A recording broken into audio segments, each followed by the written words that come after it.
If you know what you're doing, you need less than 8 years to get rich. How did you say it? Because the niches are going to be different. If you keep having self-doubt, then you're not ready. There's a level of confidence that comes with having experience. How can you begin to create value? How do you keep track of kind of information that keeps you on the right path? You have to know the first principles. It's like laying a foundation. If you want to build a skyscraper, the foundation has to be solid enough. Your curiosity was replaced with compliance. So take that compliance, take it away, then bring back curiosity. The cost that we have right now is no longer the cost of scarcity. The cost we have right now as humans is the cost of excess.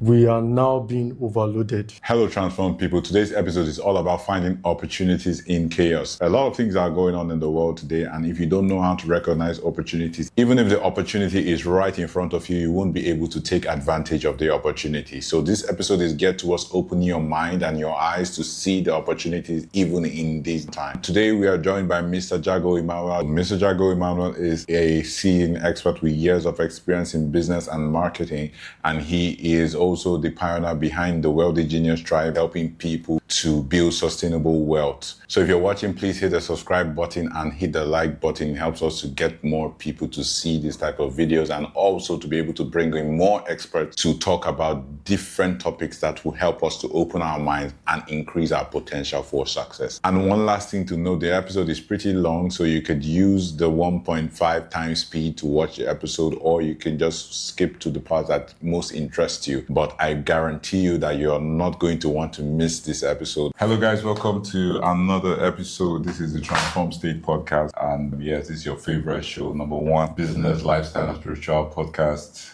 in the world. So today we have someone that is not new to the show. It is the businessman himself, the consultant, the marketing expert. Right. Yeah, the episode we did last time, it was fire. It performed really good. So today we have Mr. Jago Emmanuel on the show. Welcome to the Transform State podcast. Thanks for having me, man. Yeah. It's an honor to have you here. I'm looking back at the former episode that we did, how to know your market, how to find your market. Yeah, that was what it was. True. Yeah, so it was a really great episode. I got a lot of reviews about that episode. So we're here again with the global experts. Right. So you're welcome. You're highly welcome. Don't need to Thanks. really do new introduction at this point. Well- But yeah, what has changed? Who is Jago now? Who was Jago then? I think I'm much happier. I've always optimized my life for happiness, for a life of peace, a life that is less tense. Because to me, I didn't just come to this world to work. I came to this world to live, to experience life. So Yes. I take longer walks now.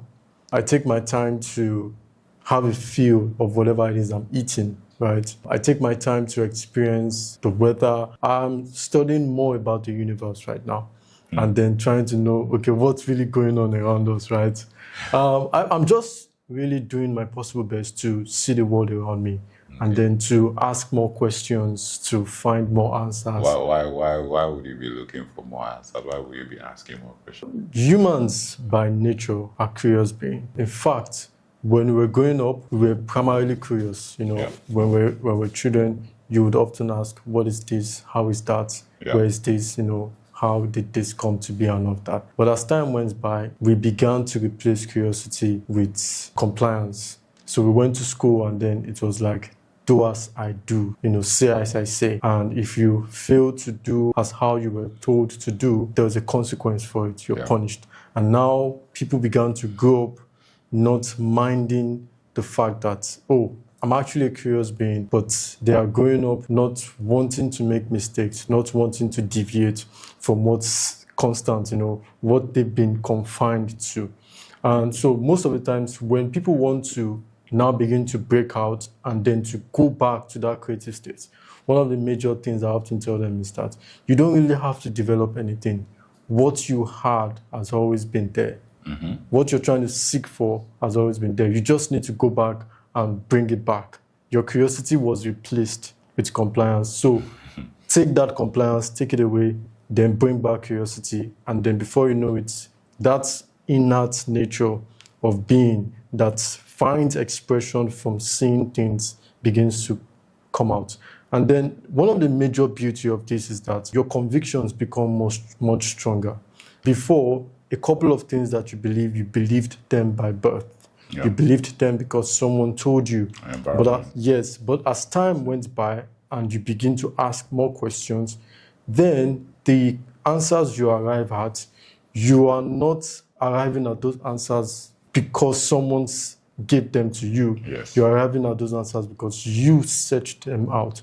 And whatever you search out has a much more stronger conviction, and it's hard for anybody to just sway you. Convictions, curiosity, those are very key areas. I think is very important for every person that's pursuing purpose, because I think having that strong why you take certain actions, and then the ability to find out these informations that you're saying that help you solidify your convictions and everything. In the grand scheme of things, with the whole world like coming into this zone where information is easily accessible, there's wrong information, there's right information. How do you keep track of like the kind of information that keeps you on the right path? On the right path. And not deviate to a distraction, or to deviate to like something that probably will not help you get to this goal of your self-seeking adventure. Like I always say to people, the course that we have right now is no longer the course of scarcity. The course we have right now as humans is the course of excess.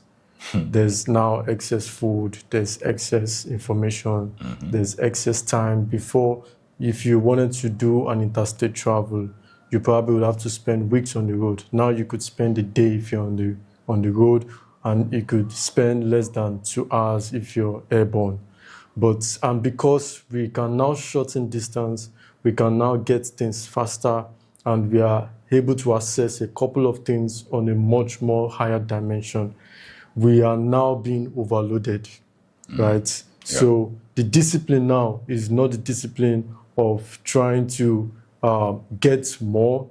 The discipline is now the discipline of cutting down excesses. Yeah. Right. So when it comes to information, one of the major things you need to ask yourself is it has to align with first principles. You have to know the first principles. For example, now, if you wanted to start learning about chemistry, you have to go back to understanding basic elements, right? You need to know about water, gaseous states, solid state, liquid states, and all of that, before you can now begin to build, and then before you now get to organic chemistry and the likes. If you want to know more about physics, you have to go from the basics, right? Know about SI units and the likes, right? The same thing if you want to know about economics, right? You have to go from the basics. And if you understand the basics, then it's like laying a foundation. If you want to build a skyscraper, the foundation has to be solid enough. If the foundation is wrong, you can't build anything solid on top of it. So you have to follow the rules of first principles. That is by starting with the basics. So if you want to get the most quality or the most substantial result out of any niche, any space that you're trying to find truth in, start from the basics. If you start from the basics, then you can build on top of that. For example, there was a time, there was this campaign against people eating beef, meat, people eating eggs. Egg can be very, very harmful to your system and all that, and all of those campaigns and all. And I was working on a project, this was around 2019. And the project was pretty much talking about keto diet and a couple of other things. And I had to start doing research. And it dawned on me really that when you look at our ancestors were we are omnivorous animals, right? But we were more of carnivores because they were hunters. They hunted most of their food. They hunted meats, and then they cooked those meats, before they now began to add up other vegetables and but they were mostly meat eaters. When you look at the range of preservations, we started preserving meat before any other thing, before bread and a couple of other things, because meat was much more readily available. All you just needed to do was to heat it, compared to wheat that you would have to remake and then turn into bread and a couple of other things. So our ancestors has been eating meat, so the meat was not the problem, right? It was that there was a campaign that was trying to project eating plant-based food. And those campaigns were being sponsored mostly by social scientists and all that were working with most of these companies. And so they were the ones driving this campaign. And then there's a way you hear a lie over time, it becomes a truth. And then that became the norm of that time. But then now, it's now being reversed. People are now being advised to eat eggs, to eat beef, to eat meat, and a couple of other things, right? Things that they probably wouldn't have said like 8 to 9 years ago and all of that. So if you understand knowledge from the first principle and you're able to trace it down to what exactly were our ancestors as humans, what were their major diet, what consisted of their major diet, it was easy for you to just look at that information and be able to discount the lie in it and see that, okay, this is a propaganda being sponsored by someone or a group of people trying to project a new type of diet and all of that. So that's the same thing with conflicts and the likes. All of those things were mostly being propagated by guys who had that stuff. I think what you're saying is really important because I was talking about, there's something I was analyzing, which is technology, for example. I think there is nothing that is real that does not exist without like an intelligent intention behind it. True. The camera is right there because somebody wanted it to be like real, like to exist. True. All mics, the shirts we are wearing, everything. This whole set was intentionally arranged this way. So before it got to this point of arrangement, there was always an intention to it. And I think because of the information overload, people don't ask this question of where did it all start from? These first principles you're talking about, where did it all start from? And it doesn't just cut across maybe your philosophy of life. True. It also affects your purpose, like what you're doing here, your business, your financial life, every single thing. For example, okay, what are the financial lies that we have been told that is causing most of the financial incapacity that we are having? I remember studying some of these older books on finances recently, and I had a new orientation, just like this first principle, about this. Let's use this as an example first. Because finance, I think a lot of people understand that word very well. True. Finance and money and riches and wealth. Many people, including myself, have been sold this idea of it, and which has turned a lot of people into consumers, and rather than being a creative or a producer. Yeah. And because you're just a consumer, you're not able to tap into your inner creativity. You're not able to tap into those gifts that are already created in you. You understand? And then you're not able to express, to give value to the society.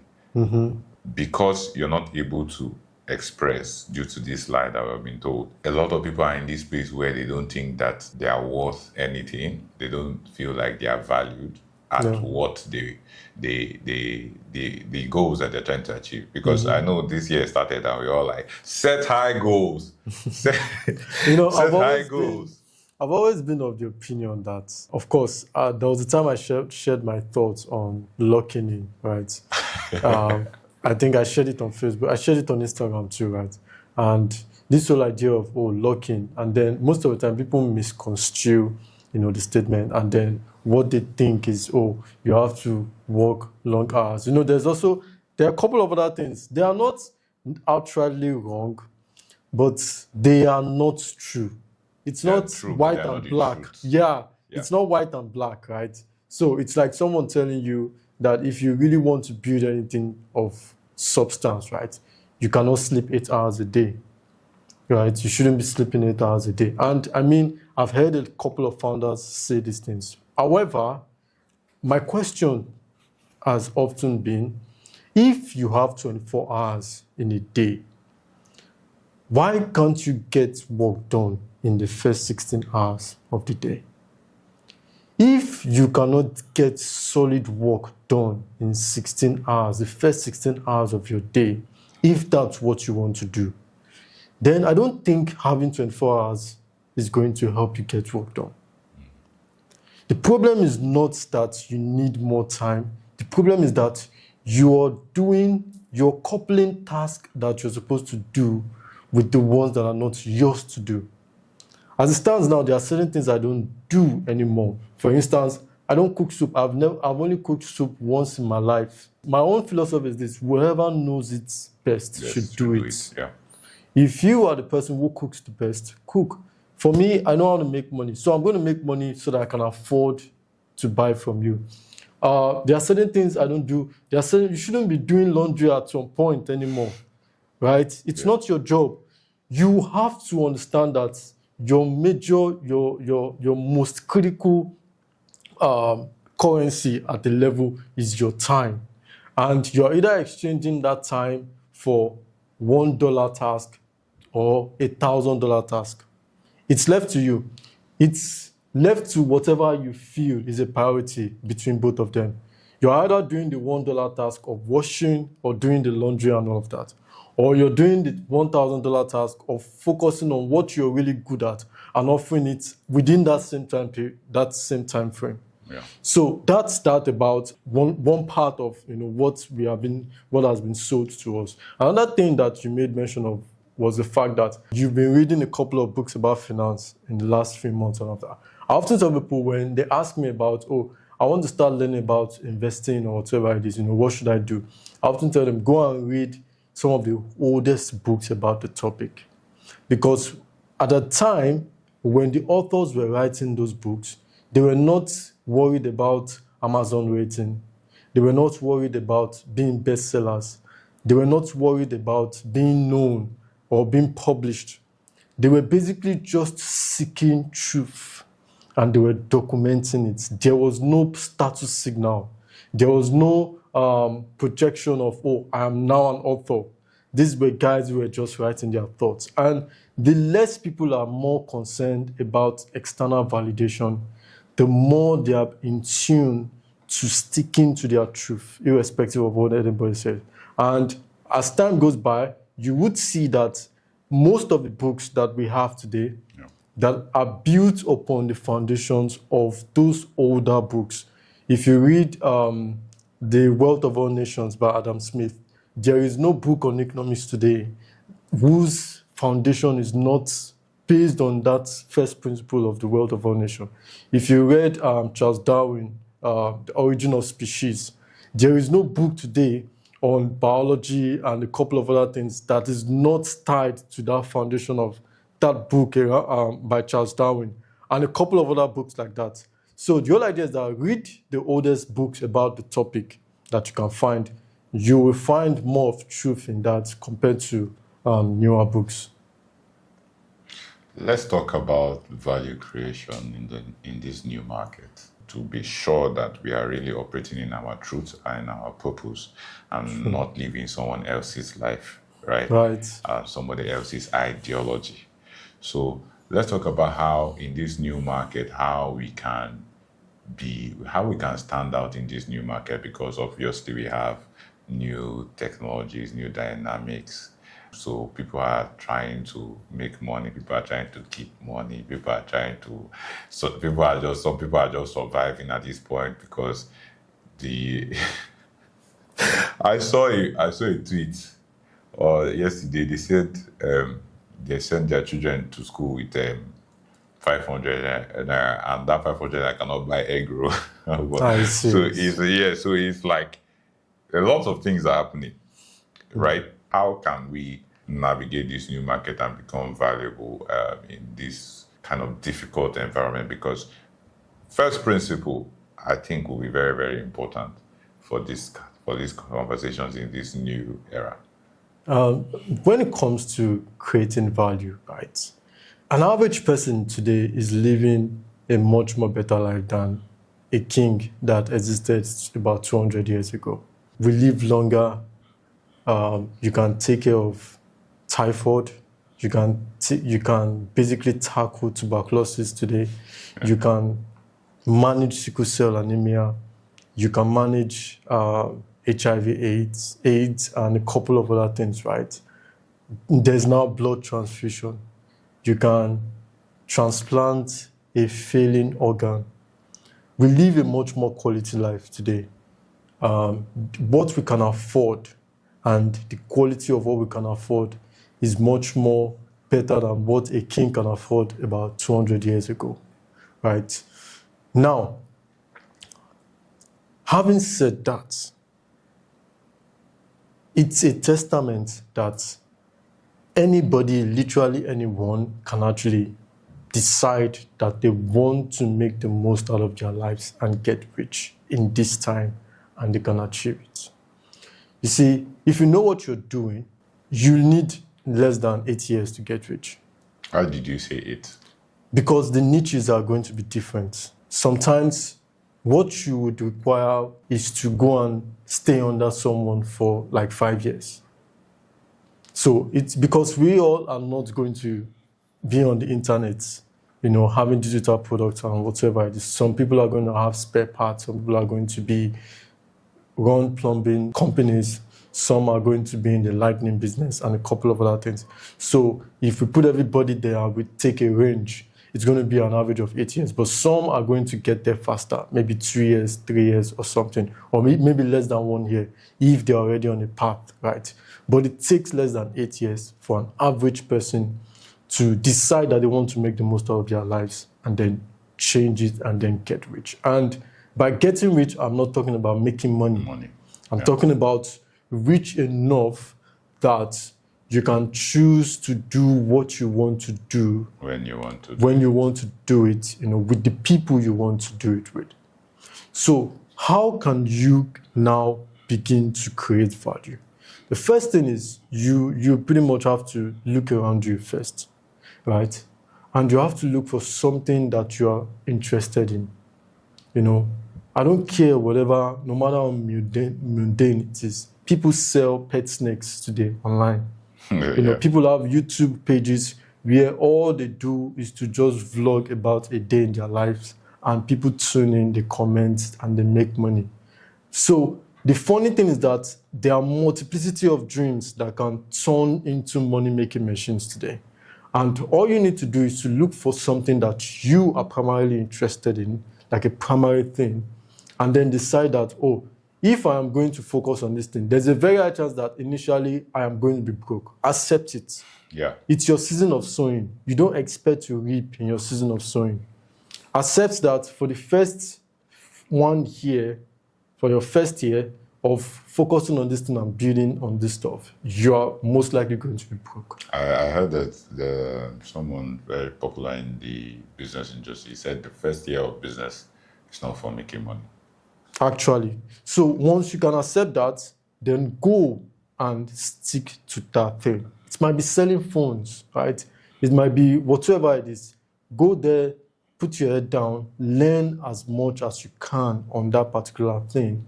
And then the next thing is you want to look for the business model of that thing. So you've learned the skill, then the next part is understand the business part of it. So you can decide that you want to start teaching, right? But if you don't understand the business of teaching, you're going to be a very, very talented teacher, but you're going to be broke, right? I used to be a teacher, and I know when I started teaching in 2012, my salary was not even enough to buy me a pair of shoes, right? But then as time went by, I began to understand the dynamics and the business of teaching. And that's pretty much what has, helped me to be able to scale, because I'm linking the skill with the business. So after you've gotten the skill, then integrate the business part of it, understand how the business works, and then plug into something that already works. Most of these businesses are already in existence for 20 years. Look for the model, look for the trend, plug into it. And there comes the question of, so how do you not distinguish yourself, right? Because they are saying, there are a lot of people here, so how do you distinguish yourself? A lot of times, that's where personal brand comes in, right? I often tell people it's really, really easy to be rich in a place like Nigeria. There's low trust, low integrity in this country. If you find 10,000 people, about 9,000 people are ready to cheat you, even higher than that. Right. So you be the guy who is not going to cheat. You be the guy who is not going to steal from other people. So there are 100 persons, 99 are willing to do whatever it is to make money. But you are the guy who brings your paper and your records are clear. You will make the money 99 people cannot make. And you know how this thing works. Just like good character traits, bad character traits fly. And then over time, it creates a reputation. So people don't do business with you based on the business itself anymore. They do business with you based on reputation. And reputation is the only way you can command larger volumes. When people don't trust you, they can hand you a $1 million deal or less. But when you have built a reputation can help you command a check of $1 billion. And that's it. Upward. You've changed your life. So choose to be the guy who is not going to do what everybody else is doing. And that's it. So that is about value creation, a lot of first principles. I had a lot of first principles in there. Let's relate it to how about AI technology, for example. How can we make this value that we're creating sustainable? Because everything is changing. What if I have like interest in something that can be replaced with this new technology? And this new technology can consider it irrelevant in the next 8 years. How do I align with that trajectory of things? AI didn't just start today. Right, yeah. AI started with our phones. AI started with a couple of things. I mean, Siri on your laptop, Siri on your phone, Siri being able to impute data and then getting images or whatever it is on your laptop. This did not just start this year. It didn't start last year. It didn't start 3 years ago. It didn't start 5 years ago. It started a long time from before now. What we are basically seeing right now is an iteration, an advancement of what is pretty much possible in terms of our experience with technology and artificial intelligence. Now, you also have to understand that no matter how advanced an artificial intelligence software can be, they always often lack that ingenuity, that human expression, that human ingenuity. And that's pretty much the advantage a human has over an AI, such that a lot of what you can actually get as an output is often based on how intelligently you are able to prompt that software to give you what exactly it is you have in your mind. Now, it also means that at some point, there are a couple of things that are going to be replaced with AI. Some basic skills such as being able to create meetings, being a secretary or whatever it is. Okay, these are things that are pretty much going to be automated. Customer service, for example, you could see today, before you eventually get to speak with a human, you have to go through probably layers of having to speak with a bot or whatever it is. And that means that a couple of companies that would normally require lots of people to be customer service now need just 2 or 3 or 4, depending on the number of audience they have. So understanding these things, what you need to do is to now begin to look at the softwares that people are pretty much going to use to try to replace you and master the software, such that when you are beginning to apply for jobs, you are not saying, oh, I am good at this skill or whatever it is. You're also saying, I can utilize this tool perfectly to help you get ABC done. Because irrespective of how much people want to use those tools to replace people, those tools at different points still need a human to be able to utilize them in such a way that they are going to get the most out of it. So you want to master those tools. You want to understand the agency of those tools. Use it as an addition to whatever skill you have. I think that's a great answer for that. From what you're saying, that means building a personal brand will be pretty much important. In a time like this, right, when it comes to building personal brand, there was a time where people didn't care, who was behind the scene. They just wanted to relate with the company, get their product, or get whatever service out of it. But today, where we now have lots of entrepreneurial endeavor, lots of service-based companies, lots of service-based industries springing up, People want to have a connection with whoever is making decision maker, right? So if you are building today, it's quite important. It's necessary. It's not a must, but it's a necessity that you have a personal brand. If Facebook were to put out an announcement, you would see it on Mark Zuckerberg's page. If Amazon were to put out an announcement, you would see it on Jeff Bezos then when he was chairman of Amazon. In fact, there's this movie, Lord of the Rings, the recent Lord of the Rings. Is it the Seven Rings or something? I saw it on Jeff's timeline. I didn't see it on, I didn't know. I saw it on Jeff Bezos' timeline. That was how I knew there was a new series, and I went on Amazon and I started looking at it. So personal brand is pretty much like a stronger way to push a business, because these days people love to do business more with people than just organizations. The potential of the future, anyways, has a lot of content creation, creators, really humans doing things like humans, unscripted. Because I know a lot of the articles will probably be, written by machines, no emotions, all of this. And I think that maybe that will not create a problem where people will not be able to relate with these things. They want that human touch, like you have properly said. So that the future looks bright for content creators, don't you think? Well, those are like two different things. Okay. We are looking at the future of information, yeah. right? Now, today people look out to individuals to get information compared to mass media as they were before, channels, news, and the likes, right? People mostly want to get their news from individuals on TikTok who are basically explaining stuff, or guys on X who are sharing ideas on what exactly is happening in the economy and all. And that's a testament as to how we've shifted to agencies down to individuals, right? However, there lies another advantage, that when we look at people now, individuals creating content and then just sharing whatever it is, it now means that there has to be a lot of fact checking to figure out, okay, which is which, what's true and what's not true, or what's real and what's not real. So for those who will now decide to be authentic, they are the ones that are going to go. Because people are now going to say, okay, enough of all of this fake. We want this. It's like the crypto market, for example. What I want. It's like the crypto market, for example. There are lots of people doing memes right now, and memes are destroying the ecosystem, tarnishing the reputation of the ecosystem and all that.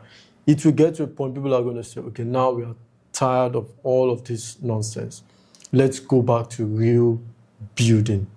And it's going to happen because it's already happening. I mean, the president of the United States created a meme and went from 100 down to, I don't know, whatever price. Before you know it, his wife did the same. Before you know it, and I think some days ago, the Argentinian president, they said he promoted a meme coin that was robbed, investors and all that. So it will get to a point, people are going to get tired and they'll be like, okay, I think enough of all of this nonsense. Let's go back to real building. And that's pretty much, the earlier, the better it is for the ecosystem. I think having the orientation of value in your life philosophy, it gives you this different way of seeing things. Mm-hmm. Like you talked about cryptocurrency right now. Everything is new, shiny object syndrome. Everybody wants to be part of it. They will get tired of it. Yeah. And where do they go back?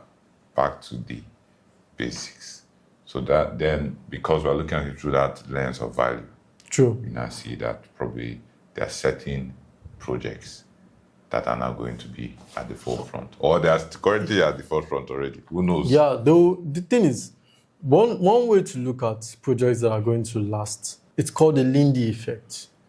Under the Lindy effect, it states that if something has lasted for 5 years, there's a very high chance it's going to last for another 5 years.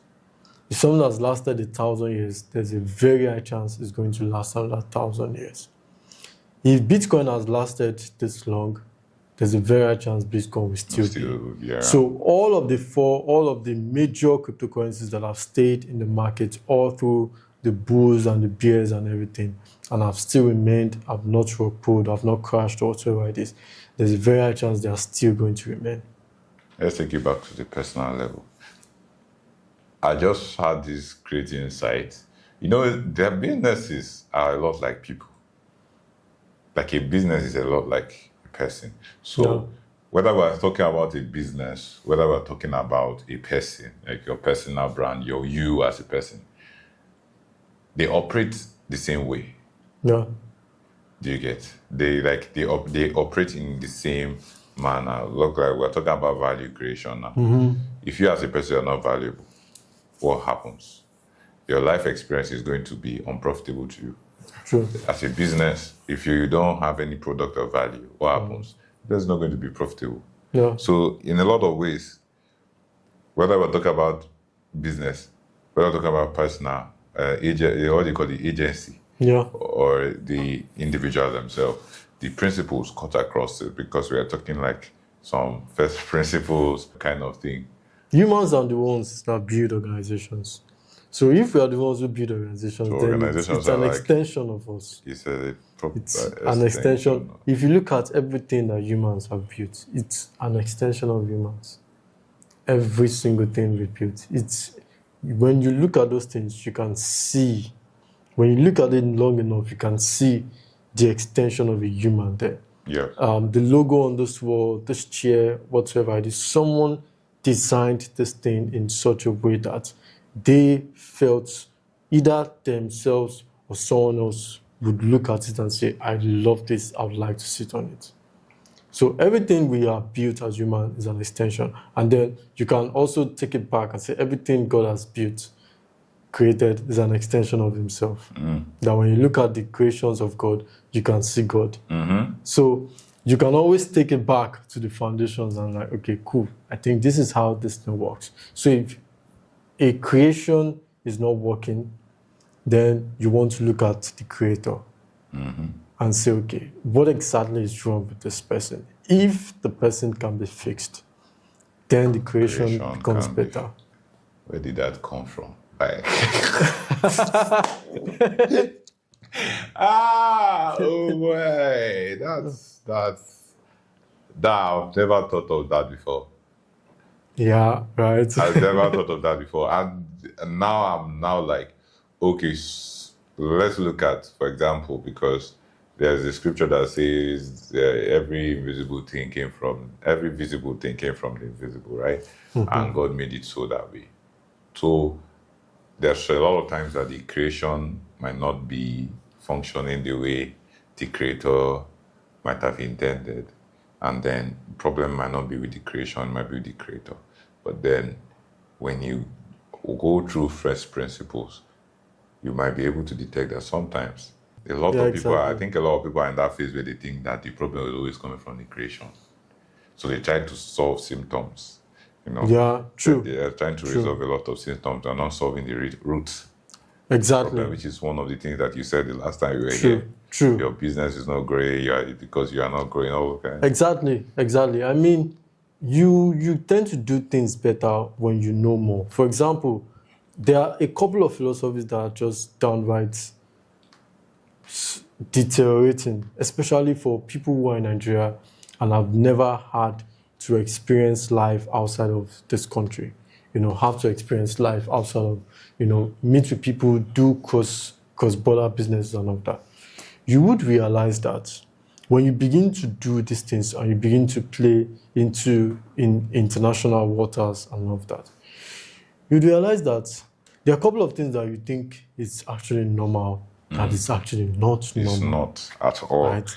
The way you create your reports, the way you attend to business inquiries, the way you do your marketing, or the way your business structure pretty much works, the way you do the top line, downline interaction in the organization, you just realize that, man, I mean, these are things that we've accepted as a norm here, but it's not a norm. There was a time someone was telling me about our organization, and then the boss is pretty much someone who is not so great at dealing with people. He has low emotional intelligence and all that.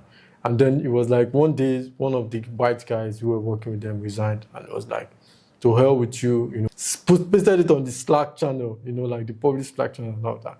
And, this is something an average Nigerian will probably not do. An average Nigeria has a higher propensity for abuse, to suppress abuse for survival, for the sake of survival, compared to someone who knows that even if I don't have a job, right, I can get a ticket. Yeah. I'm trying to remember what they call those EBTs and all that, and then I can be fine, get some food to eat and all that until I pretty much get a job. So to me, people need to find ways to see how things are done outside of our space, right? And then to see the abnormalities in our space, and then to come and correct those abnormalities, right? Come and correct those abnormalities. And that's pretty much the only way you can then begin to advance. For example, now, one major thing I've often noticed when you see young people, probably this person didn't have a job before, or this person, the both of you were hustling together, were trying your hands for stuff, and then, when you knew this person was slim, tender and all that. And then later they started making some small bucks, some small money and all that. And then the next time you see it, their stomach is blood. And you're like, so why is it, what exactly happened? Was it that all the time you were doing these things? Were you doing it just so you could now look like this? Just so you could now begin to, you now have enough money to buy whatever you wanted, and suddenly you cannot curtail excesses anymore. You cannot see that this body is supposed to be your most sacred instrument. And now look at what you've turned it into, And it's a norm in Nigeria here. People look at you and when they see a man with a pot belly and all that, they're like, okay, he's enjoying. It's a sign of enjoyment, of good living here in Nigeria. But when you go to other places, right, even other African countries, I've been to Rwanda, it's not the same. There is a culture of, I don't know if it's gluttony or something, but then we don't pay attention to a couple of things. When we are prone to excessively do stuff when we begin to have the resources to do those things. And it's not the norm. You're just meant to live. Just eat what your body needs per time, and do the work, and enjoy your life, and be fit, But it's it's a bombshell. So yeah, that's really important. What would you say about positioning yourself internationally? With all you've said is very important. Positioning yourself internationally. The thing is, we're in a world where, even though you don't want to be so big on accolades, you also want to understand that there's status signal.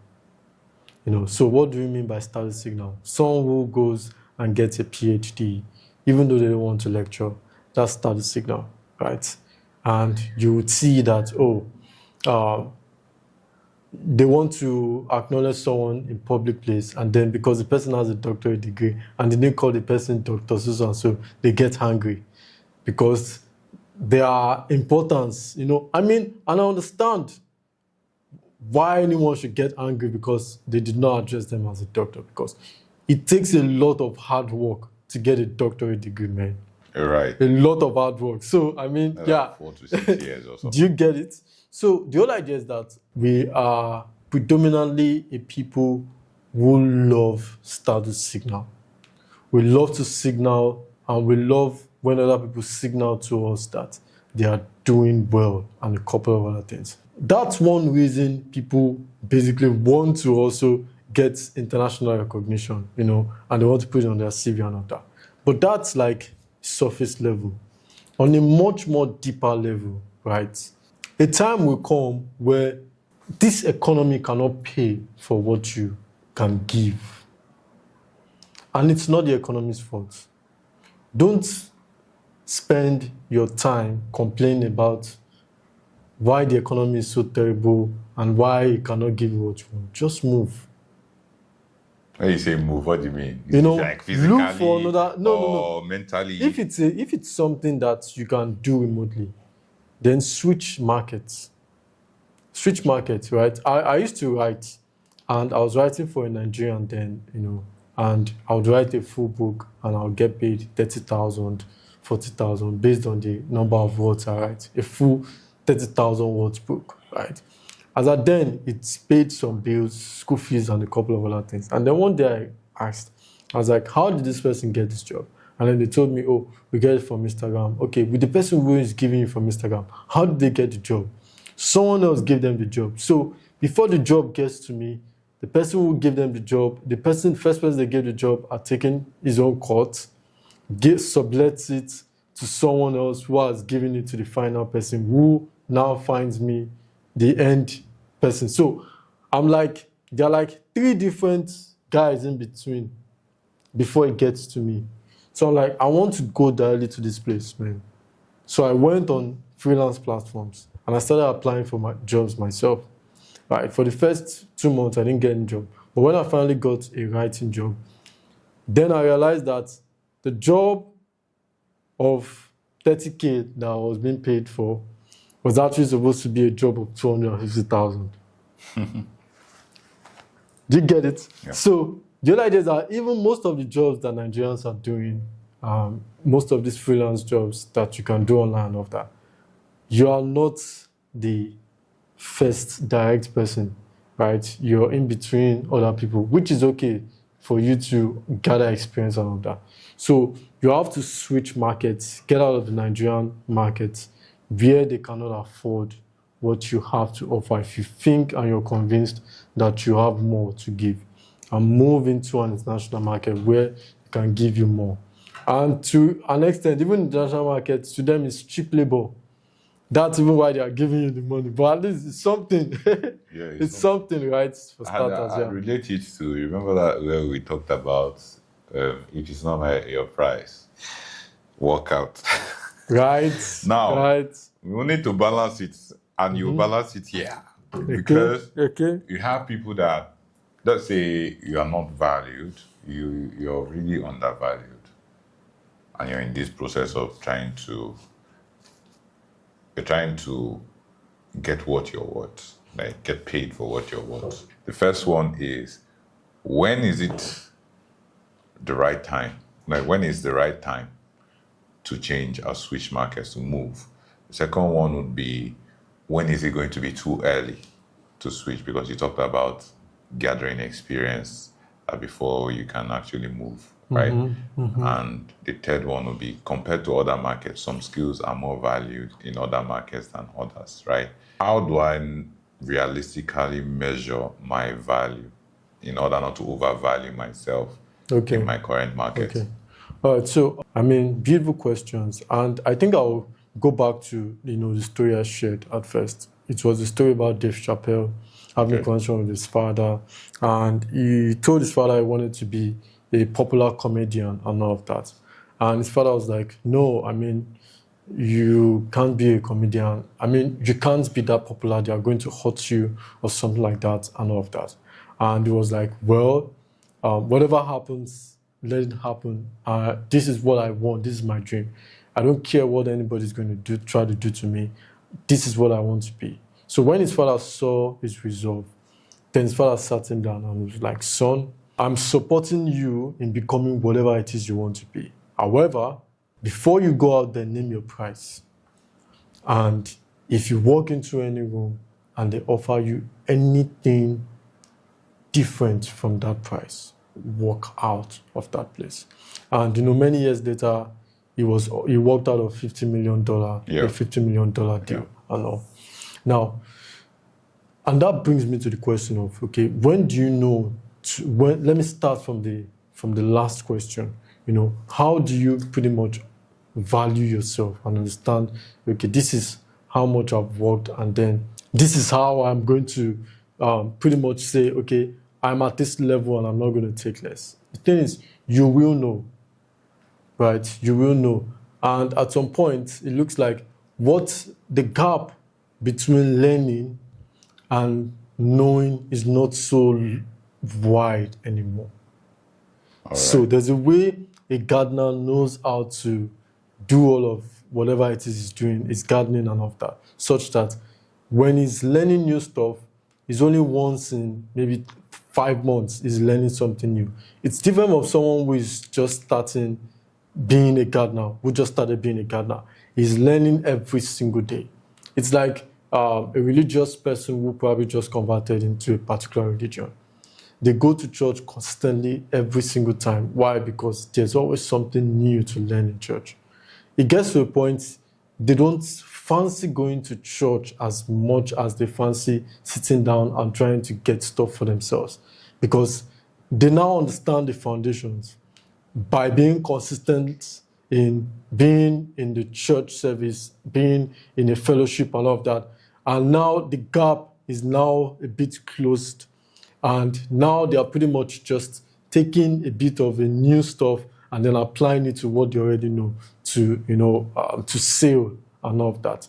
And that's it. You will know, because the new stuff that are coming in, you embrace them with curiosity. It's not as difficult as it were anymore. And at that point, you know, okay, you are now strong. You have a strong foot. And yeah, but there are times whereby you still need a well of experience. More like, oh, work here, work here, work here. Because in marketing, for example, there's social media marketing, there's content creation, there's videography, there's funnel building, there's Google Ads, there's Facebook Ads. There are a couple of other things in marketing itself. So if you want to work as a marketer, as a manager, at the managerial level, you need to know a bit of almost everything. It's different from someone who just wants to get into marketing and is starting with Facebook ads. Someone like that, they can master Facebook ads. They can become really, really good at running Facebook ads, and they can get a good paying job with that. But then they will probably never become a man. They'll probably not become a man, get into the managerial level, because they only know Facebook ads, and Facebook ads is just one part aspect of the whole marketing thing. So you will know when you realize that the things to learn are not as much anymore, and you can easily get some of the hardest tasks done easily. And when it's too early is that you keep having self-doubt about yourself. If you keep having self-doubt, then you're not ready. There's a level of confidence that comes with having experience and knowing your job. When you begin to get to that point where that experience is there, and it doesn't matter what anyone thinks, because sometimes you're going to meet some nudge jobs who are probably going to tell you, you're not worth that, you're not. And then sometimes if you're not careful, or you cannot go back and look at your track record, you begin to question yourself. But if you have a well of experience off your sleeves, then you know that irrespective of what anybody says, you can stand toe-to-toe with anybody and say, I have this result, and this is how this recommendation is going to be done, and this is how this job is going to be done. And that's it. So the thing is, you will know. Eventually, you will know. If you have not put in enough work to qualify, you will know. If you've put in enough work to qualify to get those stuff, you will know. But in all cases, you will be anxious when you're trying to move into a new market. Imposter syndrome. Because, there will be imposter syndrome. There will also anxiousness can also come from the fact that you don't know what's in store for you in the new space you're going into, in the new company and all that. But guess what? A lot of times, I've spoken with people who have applied for jobs where the job requirements are so long, and then they get in and then you realize that it's just basic things that you've been doing before. So the anxiousness is the bridge between you and that application. But once you can cross that application, you realize that it's the same thing you're doing, they just articulated it in a whole different way. Like I always say, never lie to yourself. Like Yeah, I said, of course. we will know. True. You will know. So I think we're out of time, and this was a very, very valuable conversation. I believe that someone somewhere has gotten something out of this conversation. So thank you so much for your time. Thank you so much. The man. experts, the Thank you so global much business for- consultant. Thank you for having me. It's always a great time having a conversation. We look I don't forward do to this. having you again. I hardly sit on podcasts, have conversations, but I mean, anytime you reach out, I mean, I'm always open. We appreciate. Yeah. We the Transparency, we appreciate. Thank you Thank so you much. so much. All right. All right. Subscribe. Subscribe.